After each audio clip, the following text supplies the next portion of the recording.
for me, it's not the belt that I'm chasing.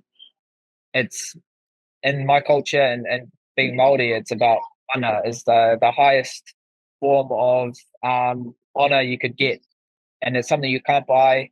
It's a presence that you have when you walk into a room, and um, you just demand respect. So that's what I'm chasing. I know that's what this title brings. It brings hope. It brings inspiration. It brings that fighting spirit that my culture has, and that my nation has.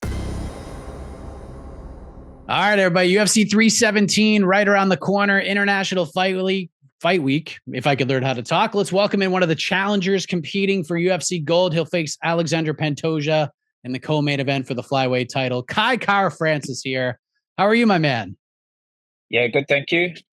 Thanks for having me on. Of course, big one for you against Pantoja. You've competed for a title before. You fought Brandon Moreno for the interim belt. It didn't go your way, but you made your way back for a shot at the belt and a good old rematch from your Ultimate Fighter days. What are the vibes like just a few short days away from this one? Just ready for this. 9 years since I last fought Pantoja, so lot's happened in 9 years, and just enjoying the process, enjoying the journey. I think that's the difference here. When I was fighting Moreno, I was in a different mindset, really forcing things, maybe, and when I should have been just letting things flow and letting things happen. Um, and now in my life, um, I love what I do, and yeah, that fire's burning. I haven't took this off. 15 years I've been fighting professionally, so yeah, June 29th I get to tick that off finally, and I'm expecting a fight. Like Pantoja's, he's brutal. He's vicious. He comes forward. He's aggressive, and I want to meet him right in the middle. I'm expecting everything in that fire, and I can't wait to be the first one to knock him out. One of the things that I've continuously said over the past few years is that, wins, losses, rankings, they matter, but they don't tell the whole tale in today's UFC.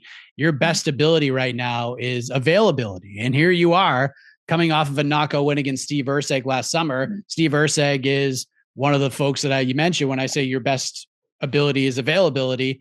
So I'm curious, how did this all come together? When did you know you would be the guy fighting for the belt? Yeah, so I fought last year in August, which it's been a while. I was kind of just waiting for the UFC, what they wanted to do with me, if that was to put me on that Sydney card earlier this year, or fight a top contender. But yeah, it all worked out. Me just not forcing it, and just letting things flow, which is yeah, which has been awesome. So right now, what the UFC said to me, they said there's two guys in front of you, Amir Albazi and Tatsu Taira. Both guys were coming on a big fight win streak. Obviously, Amir ended up edging a decision, which was, everyone knew watching that fight who actually won that fight. But yeah, it was good to see just let things plan out. And both guys end up losing to Brandon Royval and to Moreno, who have both fought Pantoja 2 or 3 times. So I guess being patient really paid off. And even though I didn't get a fight earlier this year, I knew something bigger was happening. But yeah, it all worked out, and here we are about to fight for a world title. And I guess beating Steve, who just took Pantoja to a distance in Brazil, kind of put me in front of everyone. Anytime someone brought up the title conversation, my name was always at the top. Yeah, because I mean, I'm sure you've seen it because there are people out there who say, look, he's 1-2 in his last 3 because we've seen Royval and Kape. And although Kape wouldn't have made it to this fight anyways after he got hurt, but there are folks out there saying like, maybe Kai should have gotten another win before getting this title fight, but this division is in such a weird place. So you sort of laid out how it all came together. But what's your response to those who say Kai isn't the guy, he shouldn't be getting the shot, he should have to fight somebody else? Like, check my resume. I've fought everyone. I've fought all the tough guys. I fought the undefeated fighters, former world champions. I've fought. Yeah, I've always stepped up when the UFC have asked me to fight. And I guess when you get to this part of your career, when I'm one of the staple guys in the flyweight division. Um, yeah, it's just fitting that I've been given this title shot. The UFC like my style. Um, my skill set is pretty unique for this flyweight division, having 13 finishes and 12 knockouts on my record. So I bring that to this fight, coming off a knockout first round where Steve, arguably won that fight against Pantoja. And then Steve going a distance with Moreno just shows he is still one of the top guys. And me taking him out in the first round after having a year layoff, just with injuries and a few setbacks. Yeah, it's just all kind of come together. But just watch. I'll prove the doubters wrong once again. I've always been counted out, always been the underdog, and yeah, I welcome that. I don't mind being overlooked. People have been overlooking me my whole life, and here I am still fighting. Still getting a world title, and I want this. This fight's bigger than me. This fight is bigger than me because of what I'm bringing into this. I'm not just being a fighter, I'm bringing my whole country behind me, my culture, and putting that on the spotlight, bringing that to the world stage, and that's what's fueling me. Um, so yeah, I'm hungry, focused, and ready to get this done. Pantoja's just not a guy who's going to talk trash. He's very respectful of everybody he fights. He's been very respectful of you. You talked about your skill set. He compares you to Mike Tyson, saying if he sees you as Mike Tyson, he needs to be more like Muhammad Ali to beat you at UFC 317. Your thoughts on that comparison, you being essentially the Mike Tyson of the UFC flyweight division right now? Well, yeah, there's no one doing what I'm doing. And I've got nothing but respect for Pantoja. Obviously, we were roommates in the Ultimate Fighter season 24. So 9 years ago, it was cool to be a part of that. I had an interview with Demetrius Johnson the other day, and just reflecting on like that journey. Everyone in that Ultimate Fighter house, and pretty much everyone there is a staple of the flyweight division. Pantoja, Moreno, um, Tim Elliott. We've all played a part in this division, and we all had to be a champion. So it's not by accident of where we all are now, and full circle. Yeah, we get to kind of run it back. That fight didn't showcase my skill set, my whole game, because you're constantly cutting weight, and people will look back on that fight saying, "Oh yeah, he did what he needed to," but I couldn't really get things going because I was so drained from this weeks and weeks of cutting the flyweight, and at that time I didn't really know how to cut weight. I was um, just making it up on the spot, pretty much just not eating. So now I've been able to refine my routines, my weight cutting, all of that stuff, and just get better. So yeah, 9 years you can't really go off that first fight because there's only 2 rounds, and now we get to you do it in front of one of the biggest cards of the year, co-main event, 5 rounder, and really put a spotlight. So, if Pantoja's calling me the Mike Tyson, I'll happily be that. I'm patient. It's not because I just have power; it's because I'm accurate and I find those shots and I make them count. When I have someone hurt, that's instinct. You can't teach that. That's something that is either through experience you pick that up, or yeah, it's just in your nature. Be ruthless and go after those finishes. So I'm expecting that come June 2028 over in Vegas, and yeah, I can't wait for that challenge. Yeah, it's going to be such an interesting matchup because you are accurate and you do hit hard, and he has just one of these chins, like a Holloway-esque chin, where you can hit him as hard as you want, and it just doesn't phase him. He just keeps moving forward. He's just a demon in that.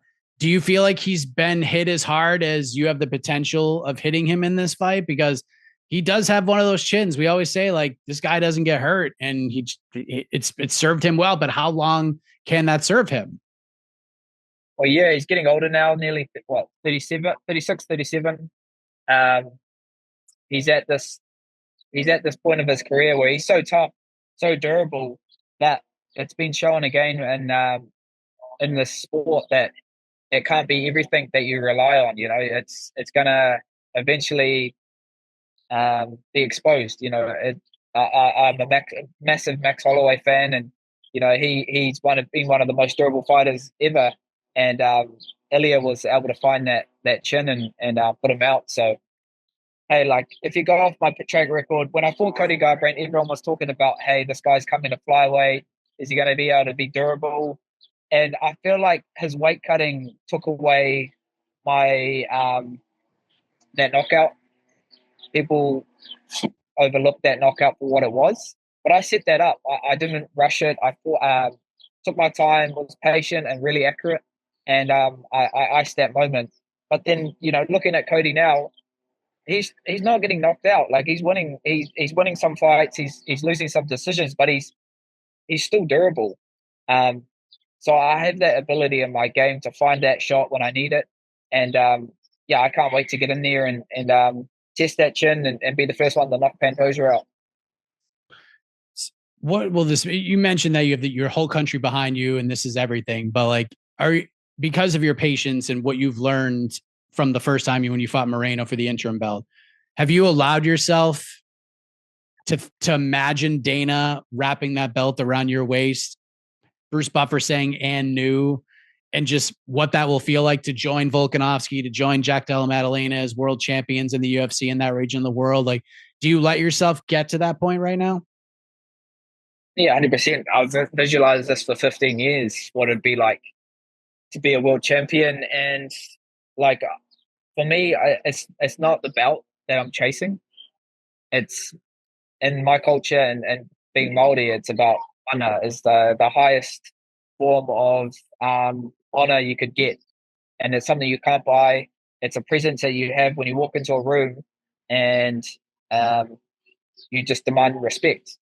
So that's what I'm chasing. I know that's what this title brings. It brings hope. It brings inspiration. It brings that fighting spirit that my culture has and that my nation has. So this is nothing new to me. It's all been done before me long before I was here. My ancestors, my tupuna were navigating their obstacles and their challenges, and I harness that energy and that modi and channel it in the modern day for my mahi for fighting. So it just allows me to make sense of everything, but also gives me clarity. And when I'm in there, I'm not alone, and I can go out and execute this moment, bring this belt back to my gym, CKB, along the sides of Izzy and Alex Volk, and for my people. It's bigger than that's why this fight's bigger than me.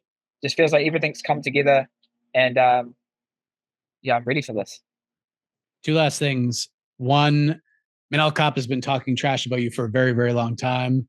What was your reaction to finding out he was going to be out of the fight, the injury he suffered in the Brandon Royval fight, and Josh Van stepping in?